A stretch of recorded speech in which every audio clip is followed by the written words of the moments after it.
ಇದೇ 9ನೇ ತಾರೀಕು ಬೆಳಗಾಂನಲ್ಲಿ ಒಂದು ರೈತರ ಬೃಹತ್ ಪ್ರತಿಭಟನೆಯನ್ನು ಭಾರತೀಯ ಜನತಾ ಪಾರ್ಟಿ ಮಾಡೋದಕ್ಕೆ ಯೋಜನೆಯನ್ನು ರೂಪಿಸಿದೆ. ಕಾರಣ ಏನು ಅಂತಂದರೆ, ಕರ್ನಾಟಕ ರಾಜ್ಯದಲ್ಲಿ ನಮ್ಮದು ರೈತರ ಸರ್ಕಾರ, SC ST OBC ಪರ ಇರೋ ಸರ್ಕಾರ ಅಂತ ಈ ಸರ್ಕಾರ ಹೇಳಿಕೊಳ್ಳುತ್ತೆ. ಆದರೆ ಸುಮಾರು 54,73,000 ಮೆಟ್ರಿಕ್ ಟನ್ ಮೆಕ್ಕೆಜೋಳ ಬೆಳೆದಿದ್ದಾರೆ ನಮ್ಮ ಕರ್ನಾಟಕ ರಾಜ್ಯದಲ್ಲಿ. ಅದಕ್ಕೆ ಇದುವರೆಗೂ ಒಂದು ಖರೀದಿ ಕೇಂದ್ರ ಓಪನ್ ಮಾಡಿಲ್ಲ. ಈಗ ನಮ್ಮ ಹೋರಾಟದ ನಂತರ ಮುಖ್ಯಮಂತ್ರಿಗಳು ಹೇಳಿದ್ದಾರೆ, ಖರೀದಿ ಕೇಂದ್ರ ಓಪನ್ ಮಾಡ್ತೀವಿ, ಬಟ್ 5 ಲಕ್ಷ ಮೆಟ್ರಿಕ್ ಟನ್ನನ್ನು ನಾವು ಪರ್ಚೇಸ್ ಮಾಡ್ತೀವಿ ಅಂತ ಹೇಳಿದ್ದಾರೆ. ಹಂಗಾದ್ರೆ ಇನ್ನು ಉಳಿದಿರೋ ಮೆಕ್ಕೆಜೋಳ ಏನು ಮಾಡಬೇಕು? ಈಗ ಆಲ್ರೆಡಿ ಸಿಕ್ಕ ಬೆಲೆಗೆ ಮಾರಾಟ ಮಾಡಿದ್ದಾರೆ. ಕೇಂದ್ರ ಸರ್ಕಾರ ರೈತರ ಪರವಾಗಿ 2,400 ರೂಪಾಯಿಗೆ ಒಂದು ಕ್ವಿಂಟಲ್ನಂತೆ ದರ ನಿಗದಿ ಮಾಡಿದೆ. ಆದರೆ ಈ ಸರ್ಕಾರ ಮಾತ್ರ ಕೊಂಡ್ಕೊಳ್ತಾ ಇಲ್ಲ. ಇದೊಂದು ರೀತಿ ರೈತ ವಿರೋಧಿ ಸರ್ಕಾರ. ಎರಡನೇದಾಗಿ ನಮ್ಮ ವಿಜಯನಗರ, ಬಳ್ಳಾರಿ, ಕೊಪ್ಪಳ, ರಾಯಚೂರು ಅಲ್ಲಿ ತುಂಗಭದ್ರಾ ಡ್ಯಾಮ್ ಏನಿದೆ 2 ಸಾರಿ ತುಂಬಿತು. ಎರಡನೇ ಬೆಳೆ ಬೆಳೆಯೋದಕ್ಕೆ ನೀರು ಬಿಡಿ ಅಂತ ಹೇಳಿದರೆ ನೀರು ಬಿಡದೇನೆ ಗೇಟ್ಗಳ ರಿಪೇರಿ ಅಂಥೇಳಿ ಕಾಲ ವ್ಯಯ ಮಾಡ್ತಾಯಿದೆ. ಗೇಟ್ಗಳ ರಿಪೇರಿ ಮಾಡಿದಂಥ 12 ಕೋಟಿ ರೂಪಾಯಿನೂ ಕೂಡ ಈ ಸರ್ಕಾರ ಕೊಟ್ಟಿಲ್ಲ. ಎರಡನೇ ಬೆಳೆಗೆ ಪರಿಹಾರ ಕೊಡಿ ಅಂಥೇಳಿ ನಾವು ಆಗ್ರಹಪಡಿಸಿ 9ನೇ ತಾರೀಕು ಬೆಳಗಾಂನಲ್ಲಿ ಮತ್ತೊಂದು ಸರಿ ನಾವು ಆಗ್ರಹಪಡಿಸ್ತೇವೆ. ಒಬ್ಬ ರೈತನಿಗೆ 25,000 ರೂಪಾಯಿ ಒಂದು ಎಕರೆಗೆ ಕೊಡಬೇಕು.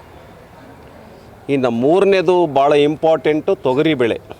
ಕಲ್ಯಾಣ ಕರ್ನಾಟಕ ರಾಜ್ಯದಲ್ಲಿ ತೊಗರಿ ಬೆಳೆಗೆ ಕಳೆದ ಸರಿ 500 ಕೋಟಿ ರೂಪಾಯಿ ಪರಿಹಾರ ಅಂತೇಳಿ ಈ ಸರ್ಕಾರ ಘೋಷಣೆ ಮಾಡಿತ್ತು, ಒಂದು ಪೈಸಾ ಕೊಟ್ಟಿಲ್ಲ. ಈಗ 80% ತೊಗರಿ ಲಾಸ್ ಆಗಿದೆ, ಅದ್ರದ್ದು ಪರಿಹಾರನೂ ಕೂಡ ಕೊಟ್ಟಿಲ್ಲ. ಒಟ್ಟಾರೆಯಾಗಿ ಈ ರಾಜ್ಯ ಸರ್ಕಾರ ರೈತ ವಿರೋಧಿ ಸರ್ಕಾರ ಆಗಿದೆ. ಇನ್ನು ಅಡಿಕೆಗೆ ನುಸಿ ರೋಗ, ತೆಂಗಿಗೆ ರೋಗ, ತೋಟಗಾರಿಕೆ ಬೆಳೆಗಳಿಗೆ ಇನ್ನೂ ಪರಿಹಾರನ ಕೊಟ್ಟಿಲ್ಲ. ಈ ಎಲ್ಲ ಹಿನ್ನೆಲೆಯಲ್ಲಿ ಇಲ್ಲಿ ಈರುಳ್ಳಿ ಇದೆ, ಉದ್ದು ಇದೆ, ಹೆಸರಿದೆ, ಹತ್ತಿ ಇದೆ. ಕರ್ನಾಟಕ ರಾಜ್ಯದಲ್ಲಿ ಒಂದು ರೀತಿ ಜಾಸ್ತಿ ಮಳೆ ಬಂದ್ಬಿಟ್ಟು ಹಸಿರು ಬರ ಇದೆ. ಆದರೆ ಈ ಸರ್ಕಾರ ಏನು ಕೂಡ ಚರ್ಚೆ ಮಾಡ್ತಾ ಇಲ್ಲ. ಚರ್ಚೆ ಏನನ್ನು ಮಾಡ್ತಾ ಇದೆ? ಮುಖ್ಯಮಂತ್ರಿ ಕುರ್ಚಿ ಬಗ್ಗೆ ಚರ್ಚೆ ಮಾಡ್ತಾ ಇದೆ, ನಾಟಿ ಕೋಳಿ ತಿನ್ನೋದಕ್ಕೆ ಚರ್ಚೆ ಮಾಡ್ತಾ ಇದ್ದಾರೆ, ಬ್ರೇಕ್ಫಾಸ್ಟ್ ಮಾಡೋದಕ್ಕೆ ಚರ್ಚೆ ಮಾಡ್ತಿದ್ದಾರೆ. ಒಂದು ನ್ಯಾಯ ಪೈಸದ ಅಭಿವೃದ್ಧಿ ಆಗಿಲ್ಲ ಕರ್ನಾಟಕ ರಾಜ್ಯದಲ್ಲಿ. ಅಭಿವೃದ್ಧಿ ಅನ್ನೋದು ಸ್ಟ್ಯಾಂಡ್ ಸ್ಟಿಲ್ ಆಗೋಗಿದೆ. 1 ಕಿಲೋಮೀಟ್ರ್ ರಸ್ತೆ ಮಾಡಿಲ್ಲ.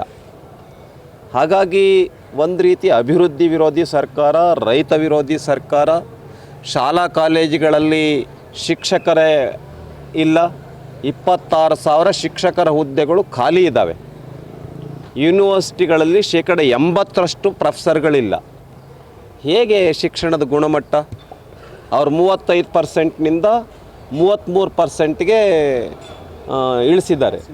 ಏನು ಸ್ಟ್ಯಾಂಡರ್ಡ್ ಆಫ್ ಎಜುಕೇಷನ್ನಿನ ಬಗ್ಗೆ ನಿಮ್ಮ ನಿಲುವು? ಈ ಎಲ್ಲ ಹಿನ್ನೆಲೆಯಲ್ಲಿ ನಾವು 4 ಬೇಡಿಕೆಗಳನ್ನು ಇಟ್ಕೊಂಡು, ಒಂದು, ಖರೀದಿ ಕೇಂದ್ರನ ಓಪನ್ ಮಾಡಬೇಕು ರೈತರಿಗೆ.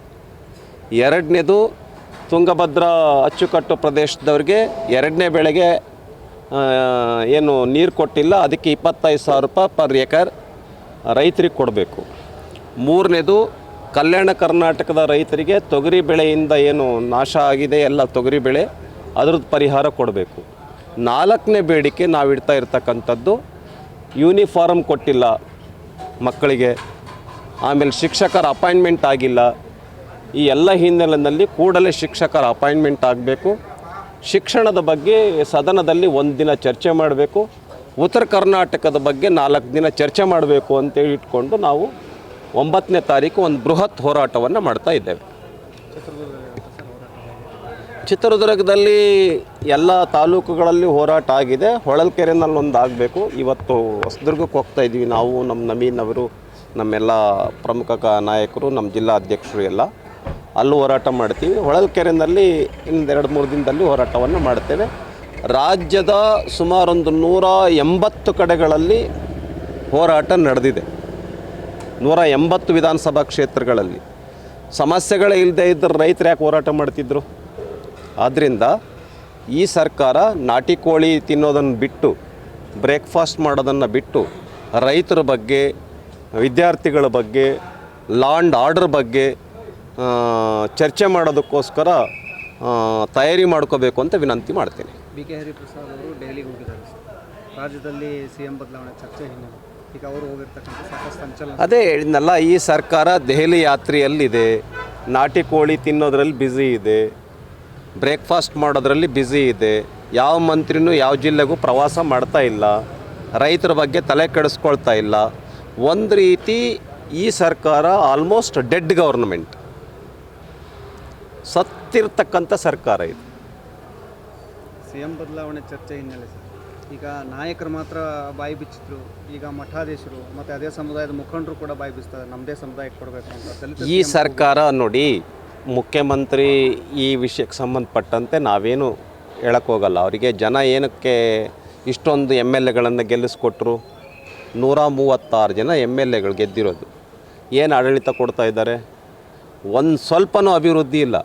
ಫಸ್ಟ್ ಟೈಮ್ ನಾನು ನೋಡ್ತಿದ್ದೀನಿ ರೂಲಿಂಗ್ ಪಾರ್ಟಿ ಎಮ್ ಎಲ್ ಎಗಳು ಇಷ್ಟು ದೊಡ್ಡ ಪ್ರಮಾಣದಲ್ಲಿ ವಿರೋಧ ವ್ಯಕ್ತಪಡೋದು. ಬೆಳಗಾಂನಲ್ಲಿ ರಾಜು ಕಾಗೆಯವರು ನಮಗೇನು ಒಂದು ಪೈಸಾ ಕೊಟ್ಟಿಲ್ಲ ಅಭಿವೃದ್ಧಿಗೆ ಅಂತ ಹೇಳ್ತಾರೆ. ಇವರಿಗೆ ಆರ್ಥಿಕ ಸಲಹೆಗಾರರಾಗಿರ್ತಕ್ಕಂಥ ರಾಯರೆಡ್ಡಿ ಅವರು ಅಭಿವೃದ್ಧಿಗೆ ಹಣ ಕೊಡ್ತಾ ಇಲ್ಲ ಅಂತ ಹೇಳ್ತಾ ಇದ್ದಾರೆ.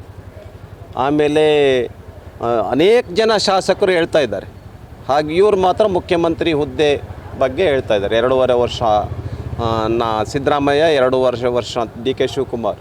ಏನು ಮಾತುಕತೆ ಆಗಿತ್ತು ಅಂತ ಹೇಳಿ ಬೇಗ ಹಂಚ್ಕೊಂಡು ಆಡಳಿತ ನಡೆಸಿ, ಇಲ್ಲ ಅಂದ್ರೆ ರಾಜೀನಾಮೆ ಕೊಟ್ಟು ಹೋಗಿ. ಸಮರ್ಥರಿರ್ತಕ್ಕಂಥವ್ರು ಬಂದು ಆಡಳಿತ ನಡೆಸ್ತಾರೆ. ಇಷ್ಟು ವಿಷಯ ಇದೆ. ಬಿ ಜೆ ಪಿಯಲ್ಲೂ ಕೂಡ ರಾಷ್ಟ್ರೀಯ ಅಧ್ಯಕ್ಷರ ಬದಲಾವಣೆ ಚರ್ಚೆ ಸಾಕಷ್ಟು ಮುನ್ನೆಲೆಗೆ ಬರ್ತಾ ಇದೆ. ನೋಡಿ, ಅದಕ್ಕೆ ನಮ್ಮ ರಾಷ್ಟ್ರೀಯ ಅಧ್ಯಕ್ಷರು, ನಮ್ಮ ಪ್ರಧಾನಮಂತ್ರಿಗಳು ಅಮಿತ್ ಶಾಜಿಯವರು ಚರ್ಚೆ ಮಾಡ್ತಾ ಇದ್ದಾರೆ. ಅವರು ಸೂಕ್ತವಾಗಿರೋ ನಿರ್ಣಯವನ್ನು ತೆಗೆದುಕೊಳ್ತಾರೆ. ರಾಜ್ಯಾಧ್ಯಕ್ಷರ ಬದಲಾವಣೆ ಆಗೋದೇನೋ ಸಾಧ್ಯತೆ? ಅದೇ ಸೂಕ್ತ ಸಮಯದಲ್ಲಿ ನಿರ್ಣಯ ತೆಗೆದುಕೊಳ್ತಾರೆ.